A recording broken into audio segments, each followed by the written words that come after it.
அன்பார்ந்த ஸ்ரீ குபேரன் டிவி நேயர்களுக்கு கிருஷ்ணன் ராஜகோபாலன் காலை வணக்கத்தை தெரிவித்துக் கொள்கிறேன். அன்பார்ந்த நேயர்களே, இந்த ஆடி மாதம் கிரகநிலையை பார்க்கும்போது ஒரு சுக்கிரன் மட்டும்தான் ஆடி 16, அதாவது ஆகஸ்ட் 1ஆம் தேதி சிம்மத்துக்கு வருவார். மற்ற இதெல்லாம் அப்படியே தான் ஒன்றும் மூவாலை. எப்படின்னு கேட்டேன்னா, அந்த ராகு ஆஸ் யூஸ்வலாக மீனத்தில் இருப்பார், சனியினுடைய கால் நிற்கிறார் உத்திரட்டாதி. அதே சனீஸ்வரர் கும்பத்தில் இருப்பார், வக்கரத்தோட ராகுவோட சதயத்தில் நிற்பார். அவர் என்ன யாரு மேல் நம்பிக்கையே கிடையாது அவருக்கு. அதனால தான் 50-50 வச்சுட்டுருக்காருங்க. சனீஸ்வரன் வந்து யாரையும் விட மாட்டார். இன்றைக்கும் பிள்ளையார் அலைஞ்சிட்டு இருக்கார். அதே மாதிரி எதுக்கு சொல்கிறேன்னா, அந்த முக்கியமாக கூடிய இந்த குருவும் செவ்வாயும் ரிஷபத்தில் இருப்பாங்க, அது உங்களுக்கு தெரியும். அதே மாதிரி மாறவேல பாருங்கள். அதே சூரியன் ஆடி மாதம்னால சூரியன் கடகத்தில் இருப்பார், கூடயே புதனும் சுக்கிரன் இருப்பார். ராகு கேதுக்கள் ஆஸ் யூஸ்வலாக மீனத்தில் ராகும் கேது கண்ணியில் இருப்பார். இதுதான் இந்த ஒரே ஒரு சுக்கிரன் மொத்தம் 16ஆம் தேதி, ஆடி 16ஆம் தேதி 1ஆம் தேதி, ஆகஸ்ட் 1ஆம் தேதி மெதுவாக சிம்மத்துக்கு வருவார். அந்த சனீஸ்வரனோட தொடர்பு கொள்கிறார், இன்டிமேசி. இதுதான் இந்த மாதம் ஆடி மாதத்தில். ஏன்னா ஆடி மாதம் ஃபுல்லாக பீஸ்ஃபுல், அமைதியான மாதம், ஆனந்தமாக இருக்கும். இடம் இந்த சிச்சுவேஷன் வரும்போது இந்த வெப்பங்கள்லாம் அதிகம் இருக்காது, குழுகுழுன்னு இருக்கும், மனசு ரம்மியாக இருக்கும். தர்ம சங்கடம் கஷ்டங்கள்லாம் நிறைய மனசில் போட்டு வாட்டியிருக்கும். ஒரு இம்சை அதெல்லாம் காணாம போடும். கிளியராக இருக்கும், மைண்டு தெளிவாக இருக்கும். இளவேநீர் காலம்னு பேர். அனுபவிக்கலாம். மழை வேண்டிய அளவுக்கு மழை இருக்கும், குளிர்ச்சி இருக்கும், ஏசியெல்லாம் போட வேண்டாம், நல்லா அருமையாக இருக்கும். இந்த டிரான்ஸ்போர்ட்டேஷன் ப்ராப்ளம்லாம் கொஞ்சம் குறைஞ்சிரும். நிறைய விஷயங்கள், அரசுகள் நிறைய மாற்றங்கள்லாம் இருக்குது. ஒழுங்காக இனிமேல் நாட்டை ஆளுவாங்க. இதெல்லாம் நிறைய விஷயங்கள்லாம் நிறைய உங்களுக்கு அந்த மாதத்தில் வரக்கூடியது. நல்லா அனுபவிக்கலாம். கையில் காசு தங்கும். முதல்ல சொல்கிறேன், அதையும் சொல்லிவிடுறேன். 4 காசு கையில் தங்கும். தர்மகாரியம் நிறைய செலவழிக்க வேண்டியிருக்கும். பரவாயில்ல. இதெல்லாம் வரும்போது ஆடி மாதம் ஒரு பொன்னான காலம். இந்த காலத்தில் வரும்போது நம்மளுடைய தேவைகள்லாம் உற்சாகும் இல்லையா? எவ்வளவோ பண்டிகைகள்லாம் வரக்கூடியது, அனுபவிக்கக்கூடிய மாதம். நம்ம தேவைகள்லாம் வரும்போது எப்படி அனுபவிக்கணும் அப்படி பார்த்தோன்னா, உணவு உடைக்க எல்லாமே கிடைக்கும், கடன் உபாதி இருக்காது. இன்னொரு பியூட்டி என்னென்னா, நிரந்தரமாக ஜீவனம் கிடைக்கும். நமக்கு வேண்டிய அளவுக்கு தேவைகள்லாம் நிறைய வாங்கிக்க முடியும். கஷ்டங்கள் இல்லாமல் எல்லா காரியம் சொல்லமாக முடியும். இப்படிலாம் அமைப்பு உண்டாங்காது வருது பாருங்கள் இந்த மாதத்தில். நீ ஒவ்வொரு ராசி பலனை பார்ப்போம். அன்பார்ந்த ரிஷபராசி நேயர்களே, ஆடி மாதம் என்னுடைய அமைப்பு பார்க்கும்போது பலன் சொல்லும்போது எப்படின்னா, இதுவரைக்கும் இல்லாத கஷ்ட நஷ்டங்கள் வந்து நம்மளை பயமுறுத்தி நாசம் பண்ணிட்டு இருந்தது. எதெடுத்தாலும் தொடப்பு. ஏன்னா சனீஸ்வரன் பொறுத்த வரைக்கும் 10ஆம் வீட்டில் உட்காந்துருக்காருன்னு சொல்கிறோம், கர்மஸ்தானத்தில் உட்காந்துருக்கார். ஆனால் அவர் தர்ம கர்மாதி யோகம் கொடுக்கக்கூடியவர். அவர் வந்து வக்கரம் ஆகிட்டாரே, தர்ம கர்மத்தை கொடுக்க மாட்டாருன்னா. வக்கரமாகறதுக்கும் தர்ம கர்ம யோகம் கொடுக்கறதுக்கும் சம்பந்தமே கிடையாது. அதனால் யோகங்கள் கிடைத்தான் செய்யும். மேலும் சனீஸ்வரனுடைய போர்ட்ஃபோலியோவை ராகு ஃபுல்லாக ஹேண்டில் பண்ணுறதுனால உங்களுக்கு நிறையவே கிடைக்கும்.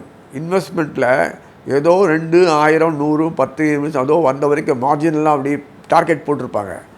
எகிரிடும் பில்லியன் ட்ரில்லியனாக போகும். நம்ம நாட்டில் பில்லியன்லாம் பார்க்கவே முடியாது. இப்போ அந்த மாதிரி வியாபாரத்தில் உங்களுக்கு இந்த ஆடி மாதத்துடைய மாதத்தில் நிறைய வரும்.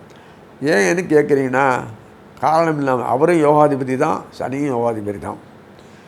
புரியுதுங்களா? மேலும் வந்து அந்த ரிஷபத்துக்கு பொறுத்த வரைக்கும் 9, 10 சனீஸ்வராக இருந்தாலும் அந்த லாபஸ்தானாதிபதி பார்த்தான்னா குருவோடு உட்கார்ந்துட்டு செவ்வாய் உட்காந்துருக்காரு. செவ்வாய் யாருன்னா களத்திரம், அயன சயன போகஸ்தானாதிபதி களத்திரமாக இருக்கக்கூடியவர். செவ்வாய் குருவுடைய ஒரு இன்டிமெசி யாருக்குமே தெரியாது, அந்த அளவுக்கு ஒரு நெருக்கம். அதனால் வச்சு விளாசுவார். கலையிலும் சரி, ஆர்டிஸ்ட்டும் சரி, இண்டஸ்ட்ரியிலும் சரி, பிஸ்னஸ் ஆக்டிவும் சரி, மந்தமாக இப்படியே ஓட்டுன்னு சரி, போட்ட பணம் எடுத்தால் போதுன்ற நிலைமையெல்லாம் மாறி எடுத்ததுக்கு ஆட்களே வரலை. இத்தனை நாள் கதை பண்ணிட்டாங்க, பாதியிலே போயிடுறாங்க கொள்கிறாங்க. இதெல்லாம் மாறி போய் இவ்வளோவாது சம்பளம் கிடைக்கிறதுன்னு சொல்லிட்டு வருவாங்க. நிரந்தரமாக வேலை கிடைக்கும், சம்மந்தப்பட்டது ஒர்க்கிங் ஹவர்ஸ் குறைக்கும், அந்த மாதிரி நிறைய நல்ல வசதிகள் தந்த மாதிரி பண்ணி கொடுப்பாங்க. எல்லா விஷயத்தையும் வருது. ஏன்னா வாழ்ந்து ஆகணும்.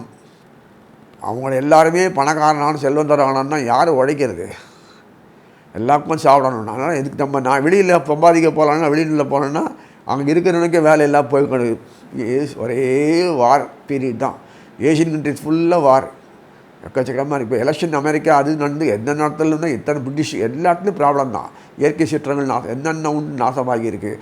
ஆப்பர்ச்சுனிட்டி கிடைக்கிறது நிறையதுக்காக வேண்டி இங்கே உள்நாட்டில் நமக்கு எல்லா வசதியும் கிடைக்கும் போது எதுக்கு வெளிநாட்டுக்கு போகணும்? கொஞ்சம் வரணும், எண்ணம் கொஞ்சம் வந்ததுனாலே போதும். இருக்கிறது கடைசி சம்பாதிச்சின்னு போகலாம். எப்போதுமே வெறும் ஒருத்தர் உட்காந்து ஜீவனம் வாங்குறது நம்ம வேலையில்லை. கைத்தொழில் எல்லாருக்குமே தெரியணும். கைத்தொழில் ஹேண்டில் எப்போதுமே இருக்கிறவங்களுக்கு ஏதாவது part time business, contract lead அதெல்லாம் பண்ணிகிட்டே இருக்கலாம்.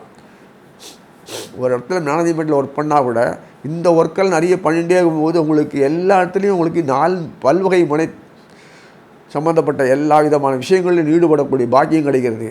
அப்போ உங்களுக்கு நிறைய ரேப்போர்ட்டு, பிஸ்னஸ் கான்ட்ராக்ட், பிஸ்னஸ் இன்வெஸ்ட்மெண்ட் சம்மந்தப்பட்ட ஒரு பெரிய ரேப்போர்ட்லாம் உங்களுக்கு கிடைக்கும். அதெல்லாம் இந்த மாதம் ஆச்சரியமான உள்ள எல்லோரும் கிடைக்கும். யாரும் உட்காந்துட்டு இத்தனோட சம்பளத்தில் உட்காந்துக்க போகிறதில்ல. பார்த்து நமக்கு இதான் ப்ரொமோஷன் வருமா, கூடுமானவருக்கு அரசாங்க வேலைக்கு போகாதீங்கன்னு சொல்லியிருக்கலாம். நான் சொல்லலை, முன்னாடியே சொல்லியிருக்கலாம். உங்களுக்கு துட்டு வேணும், வசதி வேணும், வாய்ப்பு வேணும், நம்மளும் கட்டிக்காரன், நம்ம சாமர்த்தியம் இருக்குது செய்யணும்னு என்ன இருந்தால் சொந்தமாக வியாபாரம் பண்ணுங்கள். ஏதோ முடிஞ்ச வரைக்கும் பண்ணுங்கள். தன்ன மாதிரி ஆட்களோடு சேர்ந்துக்கோங்க. இப்படிலாம் பண்ணுங்கள். பணம் போட்ட உடனே ஈத்து மூடுற உடனே ஒரு கடங்கள்லாம் கிடையாது. கெட்ட மனசில் எண்ணம் இன்வெஸ்ட் பண்ணான்னா லாஸ் ஆகிட்டு என்ன பண்ணுறது? இந்த ஒரு டெண்டன்சி நம்ம நாட்டில் மட்டும்தான் அது வேறு எங்கேயும் கிடையாது.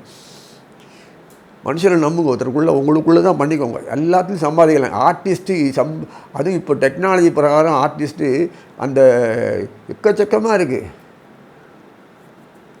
உங்களுக்கு கம்ப்யூட்டர் சம்மந்தப்பட்ட விஷயம் டிஜிட்டலில் எக்கச்சக்கமாக சம்பாதிக்கக்கூடிய அளவுக்கு இருக்குது. அதில் கிளாஸ் வாத்தியார் டியூஷன்ஸு முன்னாடி மாதிரி ஸ்கூலில் படித்து டியூஷன் பண்ணுறதுலாம் கிடையாது. இப்போது அது தனியாக ப்ரோக்ராம், அந்த செமினார், இந்த இது அதுன்னு சொல்லிட்டு என்னெல்லாமோ ஒரு கோர்ஸ், மேனேஜ்மெண்ட் கோர்ஸ் வச்சுருக்காங்க. அதுக்கு உண்டானதெல்லாம் வச்சுருக்காங்க. எக்கச்சக்க சம்பாதிக்கலாம். அறிவு நன்னா ஒர்க் பண்ணும். இப்போது சாமர்த்தியம் நன்னா ஒர்க் பண்ணும். அப்புறம் என்ன சம்பாதிக்கிறதுக்கு? அதனால் உடனே வேலை கிடைக்குமா, அது கிடைக்குமா அதெல்லாம் கேட்காதீங்க. எல்லா காட்டிலையும் வேலை கிடைக்கும், எப்போதும் வேலை கிடைக்கும். ஆனால் ஏழை எந்த சம்மந்தப்பட்ட விஷயமும் அதுதான் கிடைக்கும் தவிர நீ எதிர்பார்க்குற மாதிரிலாம் வேலைலாம் கிடைக்காது. அந்த என்ன டெண்டன்சி முதல்ல விட்டுட்டு பாருங்கள். அப்புறம் நீங்களே முதலாளி ஆகிடுவீங்க, நீங்களே ஷேர் ஹோல்டர் ஆகிடுங்க, நீங்களே பார்ட்னர் ஆகிடுவீங்க, நீங்களே பெரிய ஆர்கனைஸ் பண்ணுவீங்க. இப்படிலாம் இருக்குது. எந்த விஷயம் எடுத்தாலுமே பணம் நிறைய வரக்கூடியது. இத்தினூண்டு தான் வரணும், போகாது இப்படின்னு நினைப்ப மனசில் விட்டுடுங்க. எல்லாம் சம்பாதிக்கலாம், கொள்ளலாம், என்ன வேணும் செய்யலாம். அதனால் அந்த வேலை வாய்ப்பு சொல்கிறதெல்லாம் தப்பு.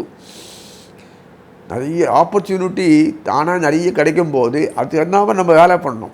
இங்கே உங்களுக்கு பொறுத்து இந்த நான் அந்த ரிஷபத்தினுடைய பூர்வ புண்ணாதி பார்த்தோன்னா உங்களுக்கு பொறுத்த வரைக்கும் கன்னி புதன் அவர் உட்காந்துட்டு எங்கே உட்காந்துருக்காருன்னா கடகத்தில் உட்காந்துருக்காரு. கடகத்தில் சூரியன், புதன், சுக்கிரன். கடகஸ்தானன்றது வீரியஸ்தானம் வீடு. வீரியஸ்தானத்தில் உட்காந்துட்டான்னா சூரியனே உட்காந்துருக்காரு. யார் உங்களுக்கு என்கரேஜ்மெண்ட் டூஸ்ட் பண்ணணுமோ, அனுமதி கொடுக்கணும், செய்யணுமோ, பவர் கொடுக்கணுமோ அத்தனையும் வீரியஸ்தானத்தில் உட்காந்து சூரியன் உட்காந்துருக்கார். கூடயே புதன், சுக்கிரன் உட்காந்துருக்காரு. அது அளப்பரி இந்த மாதிரி இது வரைக்கும் இல்லாத ஒரு அதிர்ஷ்டத்தினுடைய அமைப்பு செயல் வடிவாக வருது. செயல் வடிவாக வந்ததுன்னா நமக்கு பொறுத்த வரைக்கும் அந்த ஐடியாஸ், திங்கிங்கு, அந்த எண்ணங்கள் செயல்படுறது, டீம் ஒர்க்கு, ஆலோசனை அதெல்லாம் இருக்குல்ல. அந்த சொன்ன மாதிரி உறவுகளுக்கு அந்த ரிலேஷன்ஷிப், பிஸ்னஸ் ஆக்டிவிட்டிஸ் கலக்கிறது, கொள்வது, அந்த வித்தைகள் தெரிஞ்சதும் செயல்படுறது, கூட ஷேர் பண்ணிக்கிறது, இதுக்கெல்லாம் ஒரு ஒருங்கிணைப்பு இந்த காலம் வரணும்ல. அது இப்போ தான். அப்போ உங்களுக்கு என்ன சம்பாதிக்க கஷ்டமாக நான் கேட்குறேன். பாரதம் ஃபுல்லாக நீங்கள் எல்லாம் சம்பாதிக்கலாம், போகலாம். மொழி ஒரு பிரச்சனையே இல்லை. அது அந்த மாதிரி நீங்கள் எல்லாம் பண்ணிக்க முடியும். ஆட்களுக்கும் அதிக கிடைக்கக்கூடியது. இதோ எதிர்பார்க்குற ஆட்கள்லாம் வராத போச்சு. அவனுக்கு விஷயம் தெரியுமா, தெரியாதா, அது பண்ணுவானா, எதிர்ப்பாமா, ஒன்றுத்துக்குமே மண்டையை போட்டு குழப்பிக்கவே வேணாம். Everybody having rights to issue everything செயல்படக்கூடிய ஆற்றல் ஒருத்தருக்கு இருக்குது. அதை பயன்படுத்துறதுக்கு உண்டான வகை தொகை தன்னானா இல்லை, இப்போ வந்துடுது. அதனால் இண்டஸ்ட்ரி நல்லா அருமையாக போகும். எந்த இண்டஸ்ட்ரியாலும் அதே சமயத்தில் குழந்தைகள் படிப்பு இப்படிலாம் இருக்குது. எங்கமாக செலவு வச்சு காலேஜ் வச்சு படிக்கிற மாதிரி தெரியலையே. துட்டே பிரதானமாக இருக்குது. என்னவோ அட்வர்டைஸ்மெண்ட் பலமாக இருக்குது. பயப்பட வேண்டாம். பசங்களுக்கு நல்ல ஐக்கியூ ஜாஸ்தி. கடகடான காலத்தில் முடிச்சுட்டு போய் வேலைக்கு வந்துடுவாங்க. திருமணத்துக்கெல்லாம் இப்போ அவங்களே பார்க்க மாட்டாங்க. காசு சம்பாதிக்கிற பந்தா வாழ்க்கை ஒன்றும் செயல்படணும். அதுதான் ரஷ்யர்கள் எனக்கு நல்ல வாழ்க்கை தகுந்த மாதிரி குழந்தை குட்டிகளை அனுபவிக்கிறது கொள்வது அதுக்கு தகுந்த பிளான் பண்ணிருக்காங்க. அதில் அந்த மாதிரி இவங்க மாதிரி ஏதோ 1-2 பேர் கொஞ்சம் அப்படி போகலாம் தவிர இப்போல்லாம் யங்ஸ்டர்ஸ் பொறுத்த வரைக்கும் பயப்பட வேண்டியதில்லை. நல்லா வாழ்க்கையில் வாழணும், அதுக்கு வழி என்ன, சம்பாதிக்கணும், சொந்த வியாபாரம் பண்ணணும் அப்படின்னா இருக்குது, நான் உறவுகள் கலக்கணும், இப்படிலாம் நிறைய இருக்குது. எப்படி தான் அந்த ஐடியா வந்துருந்ததில்லை. அதனால நல்ல ஒரு பெரிய ஆப்பர்ச்சுனிட்டி நிறைய பசங்களுக்கு கிடைக்கிறது. நல்லா பயன்படுத்திப்பாங்க. ஒருத்தர் சொல்லி தான் ஒருத்தருக்கு பெரியவங்க சொல்லி தான் குழந்தைகள் வளரணுன்றது ஒரு காலம். இப்போ இல்லை, நன்னாவே அதுகளுக்கு தெரிஞ்சுட்டு சமூகத்தில் எப்படி இருக்கணும், எப்படி கொள்ளணும், அதுலாம் தெரியும். தன்னை வாழ்க்கையை உண்டான வழியை பண்ணிக்கிறது, அது பெரிய பிரச்சனை இல்லை. அதே மாதிரி திருமணத்துக்கு காலம் ஆடி மாதம் வந்தாச்சு, அடுத்து ஆவணி மாதம் தானாக பழம் பதிச்சு தானாக வருதவரை நம்மளே பழுக்க வைக்கிறதில்ல. நம்ம பழுக்க வச்சு சாப்பிட்ற பழம்னா அர்த்தமாகாது. இயற்கையே பழுக்கும். அந்த பழுப்பு வர நேரத்தில் ஒரு 4 நாள் 5 நாள். அதே மாதிரி ஆடி மாதம் வந்துருக்கு, இயற்கையே பழுக்கும் ஆவணி மாதத்தில், கவலைப்பட வேண்டாம். ஸோ திருமணத்துக்கெல்லாம் பொறுத்த வரைக்கும் தகுந்த மாதிரி மெட்டீரியல் ஆகணும். வெறுமனே ஜாதகம் மொத்தம் பொருந்தினா போகாது. அவங்களுக்கு சம்மந்தப்பட்ட விஷயங்களில் ஒருத்தருக்கு இருக்கணும், இன்டிமேசி இருக்கணும். பெரும்பாலும் ஜாதகமே பிறந்தா அது பிறந்தா இது பிறந்தாட்ட கூட அந்த 2 பேரும் கண்ணுக்குள்ளே பேசிப்பாங்க. அந்த ஒரு ஐக்கிய பாவம் வந்ததுன்னா கல்யாணம் பண்ணிடலாம், இல்லைன்னா க்ளீனாக அவங்களே வேணான்டுவாங்க. ஏன் அது மாதிரி தான் இப்போ இருக்குது சிஸ்டம். என்னை பொறுத்த இருக்கே பையன் மாட்டேன்றானா, பொண்ணு மாட்டேன்றானா, இப்படி நல்ல ஃபேமிலி அந்த இது எப்படி இருக்குது, இப்படிலாம் இருக்குது. நோ டீ டு ஹேபிட்ஸ் இப்படிலாம் இருக்கக்கூடிய இதில் கொடுக்க மாட்டேன்னா வேணான்னு தள்ளிவிடுறது என்ன, அது தகுந்த மாதிரி எதிர்பார்ப்பு தானாக வரும். ஸோ இதெல்லாம் எதுக்கு சொல்கிறேன்னா, ரிஷபத்துக்கு பொறுத்த வரைக்கும் எப்போதுமே அவங்களுக்கு கைத்தொழில் எப்போதுமே இருக்கும். வெறும்னா வேலைக்கு சம்பாதிக்கிற வேலையே அவங்களுக்கு கிடையாது. ஹேண்டிகிராஃப்ட்ஸ் பொறுத்த வரைக்கும் அவங்க ஹெட்டிக்காரங்க. மேலும் பொறுத்த வரைக்கும் கலை தொழிலில் பொறுத்த வரைக்கும் ஆர்டிஸ்ட்டாக இருப்பாங்க, இல்லை ஏதோ ஒரு பாடகராக இருக்கலாம், பாடகர் இருக்கலாம், இல்லை ஏதோ ஒரு டிராயிங் இருக்கலாம், இல்லை ஃபிலிம் இண்டஸ்ட்ரீஸ் இருக்கும், ஏதோ ஒரு இண்டஸ்ட்ரியில் இருக்கும், டிசைனிங் அத்தாரிட்டி, இத்தனையும் ஒன்று வச்சுருப்பாங்க. ஆடை அலங்காரத்தில் எத்தனை உண்டோ அத்தனை இருக்கும். சமையல் பெரும்பாலும் குக்கிங் ரெசிபிஸ் அது அவங்களாம் யாரும் பண்ண முடியாது. அந்த கோலம் ஆர்ட் டிசைனா இதெல்லாம் இருக்குது, சித்திரம், இதெல்லாம் அவங்களுக்கு ஏதாவது தெரிஞ்சே ஆகணும். தெரியாமல் இருக்கவே இருக்காது அவளுக்கு. நம்ம என்கரேஜ் பண்ணோன்னா அதுவே ஒரு பெரிய சம்பாதிக்கக்கூடிய இண்டஸ்ட்ரி ஆகிடும். ஸோ அதனால் ஒரு வாய்ப்புகள் நிறைய வருது. இப்படி தான் சம்பாதிக்கணும், இப்படி தான் தொழில் செய்யணும், இப்படி தான் பண்ணணும் இல்லாமல் எல்லாரும் ஒரு வாய்ப்புகள் நிறைய அள்ளி கொடுத்துருக்காங்க. ஆடி மாதம் வந்துச்சுன்னாலே போதும், ஆஷாட மாதத்தில் எல்லோரும் நல்ல இது கிடைக்கிறது. தெய்வத்தினுடைய அனுகிரகம் எல்லாருக்கும் இந்த மாதம் கிடைக்கும். எந்த தெய்வம்னா நீங்கள் பார்த்துக்கலாம், பிரச்சனை இல்லை. இந்த தாய்மார்கள் ஆராதனைக்கு பெரும்பாலவருக்கும் இந்த அம்மன் வழிபாடு அதிகமாக இருக்கும் இந்த மாதத்தில். ஸோ அங்கே ஆண்டாள், ஸோ நிறைய எல்லா விஷயத்துலையுமே அங்கே வடக்கே கிருஷ்ணனுடைய இது பண்ணுறீங்க. ஸோ எல்லா விஷயத்துலையுமே பார்த்தீங்கன்னா ஒரு சமுதாயத்து மாற்றங்கள் நிறைய இந்த மாதம் தெரியும். இயற்கை மாற்றங்கள்னு தெரியும். ஒரே வெயில் மழை கொண்டு வந்து மோஸ்ட் நாசமாக இருக்குது பார்த்தீங்களா, அதெல்லாம் ஸ்ட்ரீம்லைன் பண்ணி நம்ம ஊர் மட்டும் இப்படி தான் இருக்கணும்னு அழகாக பண்ணி வச்சுருப்பார். அதை நீங்கள் நல்லா அனுபவிக்கலாம் இந்த மாதத்தில். ஸோ ஆடி மாதத்தை பொறுத்த வரைக்கும் உங்களை பொறுத்த வரைக்கும் கல்யாணம் இந்த மாதம் கிடையாது. கல்யாணம் நீ சொன்ன உடனே பண்ணிவிட்டு போகிறீங்களா கேட்குறேன். ஆடி மாதத்தில் விற்றுடுறது, விற்று பயிராகிறோம். ஆடி மாதம் ரெடி பண்ணி போட்டுட்டு ஆவணி மாதத்தில் பார்க்கும்போது ஐப்பசி மாதத்துக்கு கல்யாணம் ஆகிடும். அந்த அளவுக்கு வேகமாக உண்டாக்குறது உண்டு, ஒரு பிரயத்தனத்தை பண்ணுவது, புரியுதா? ஸோ இதெல்லாம் போகும்போது பிஸ்னஸ்ஸு, உறவுகள் தெரிகிறது, மன நிம்மதி, அது வேறு என்ன லைஃப்பில் உங்கள் உறவுகள்லாம் மறுபடியும் ஜாயின் ஆகிடும், ரீஜாயின்மெண்ட் ஆகிடும். அப்புறம் என்ன சொந்தமாக அரைக்குறையாக வீடு கட்டியிருந்தேன் முழுசாக கட்டிடுவீங்க, மெயின்டெனன்ஸ் பண்ணுவீங்க. அங்கங்கே பிரிஞ்சவங்களாம் மறுபடியும் வளர்த்து இன்னும் வேலை மாற்றம் கிடைக்கும், திருப்பி ஒன்றா சேர்ந்துருவீங்க. அங்கங்கே பிரிஞ்ச குடும்பம்லாம் மறுபடியும் ஒன்றாகிறதுக்கு எப்படியோ கரஸ்பான்ஸ் திருப்பி ஒன்றா சேர்ந்துருவீங்க. இதெல்லாம் வேறு என்ன நமக்கு வேண்டியது. இந்த வாய்ப்புகள் நிறைய கிடைக்கிறதுக்காக வேண்டி நல்லா அனுபவிங்க.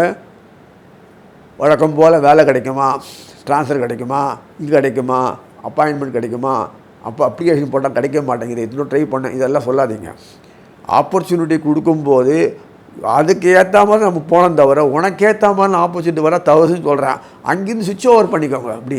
ஸோ குடும்பத்தோடு இருக்கும்போது எப்படி ஒரு நிமிஷம் கூட வேஸ்ட் பண்ணாமல் பணத்தை ரோல் பண்ணுற பிஸ்னஸ் அந்த மாதிரி மென்டாலிட்டி இருந்தால் தான் வாழ்க்கையில் ஒருத்தர் மேலே வர முடியும். சும்மா நான் உட்காந்துட்டு எதிர்பார்த்த பணம் வரணும். இந்த ஊரில் மட்டும் வெளிநாட்டில் பாரு எவ்வளோ வேலை, அவனுக்கு வேலையே கிடையாது. அவனுக்கு நம்மளை வச்சு வேலை வாங்கி சம்பாதிச்சு அவன் ஷேர் பண்ணிப்பான். கமிஷன் ஏஜென்சி பண்ணுறாங்க பார்த்தீங்களா, அங்கே பண்ண வேண்டியது, அதை வாங்கி சாக்க வச்சு கொண்டது, இன்னொருத்தண்டு விற்க வேண்டியது, டிமாண்ட் க்ரியேட் பண்ணுறது, நடுவில் உட்காந்து சம்பாதிச்சு ஏப்பா விட்டு வேண்டியது. இதுதான் வெளிநாடு ஃபுல்லாக நடக்குது. இதெல்லாம் ஒரு பாக்கியத்தை இந்த மாதம் நிறைய கிடைக்கிறது. ஆப்பர்ச்சுனிட்டி கிடைக்கும்போது நல்லா பயன்படுத்திக்கின்னு சொல்லி வாழ்த்து அமைகிறேன்.